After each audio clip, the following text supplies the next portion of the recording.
Hello students, কেমন আছো তোমরা সবাই? আশা করি সবাই খুবই ভালো আছো। আমরা নতুন একটা প্লেলিস্ট এখন লঞ্চ করতে চলেছি।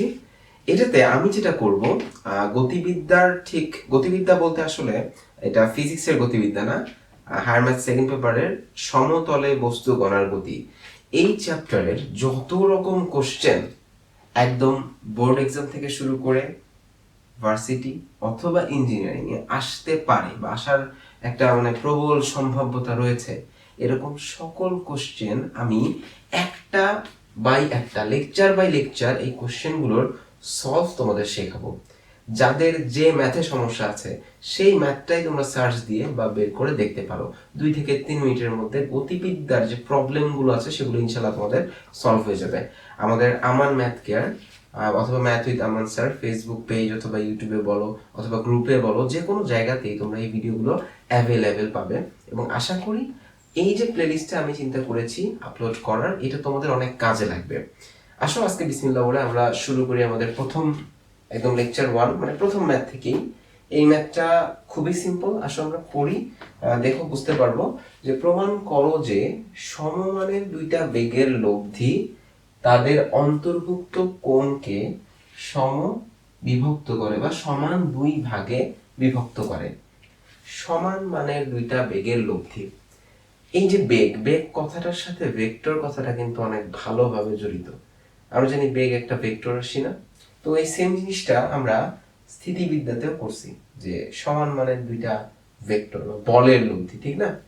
যাই হোক, একই রকম অঙ্ক গতিবিদ্যাতেও আছে, স্থিতিবিদ্যাতেও আছে, এটা আমরা বই খুললেই দেখি। আসো এই সহজ অঙ্কটা আমরা একটু সলভ করা শিখে নেই। প্রমাণ করো যে সমমানের দুইটা বেগের লব্ধি। লাইক আমি যদি চিত্র আঁকাই, তাহলে এই হচ্ছে একটা, আমি বেগ নিলাম, সাপোজ বেগকে তো পি দিয়ে প্রকাশ করতে পারছি না, আমি ইউ দিয়ে প্রকাশ করলাম। আরেকটা বেগও অবভিয়াসলি ইউ হবে। দুইটা বেগ নিচ্ছি, ইউ এবং ইউ, তাদের অন্তর্ভুক্ত কোণ কত হবে? আলফা। এবং এদের একটা লব্ধি থাকবে, সো লব্ধিটা সাপোজ আমি চিন্তা করলাম ডাব্লিউ। এইবার লব্ধি তাদের অন্তর্ভুক্ত কোণকে সমান দুই ভাগে বিভক্ত করে। লব্ধির দিককে আমরা কিন্তু মনে মনে থিটা ধরতে পারি। এই থিটাটা আমরা আনুভূমিকের সাথে নরমালি নিই। চিত্রটুকু ইনশাআল্লাহ তোমাদের ক্লিয়ার হয়ে গেছে। এখন ভালো করে দেখো, কথা হচ্ছে ভাইয়া এইখানে আমি কোন ফর্মুলা ফেলাইতে পারি? অবভিয়াসলি আমাদের ভেক্টরের যে ভেক্টর যোগের যে সামান্তরিক সূত্র ছিল, ওটাতে লব্ধি নির্ণয়ের একটা সূত্র ছিল, R equal to root over of P square plus Q square plus 2p Q cos alpha. যখন আলফা বা অন্তর্ভুক্ত কোণ দেয়া থাকে তখন আমরা এটা ইউজ করি লব্ধির মান বের করার জন্য।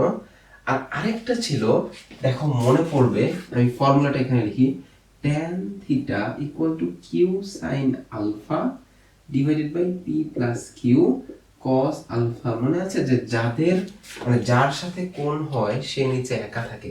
এটা ছিল লব্ধির দিক নির্ণয়।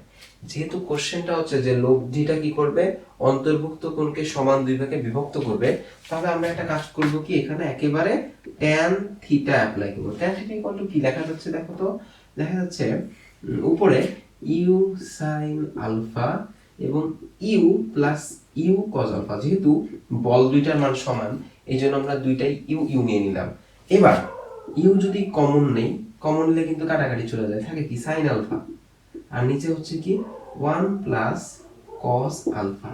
আচ্ছা, এখানে কিন্তু ট্যান থিটা আছে, tan theta equal to sine alpha 1 plus cos alpha.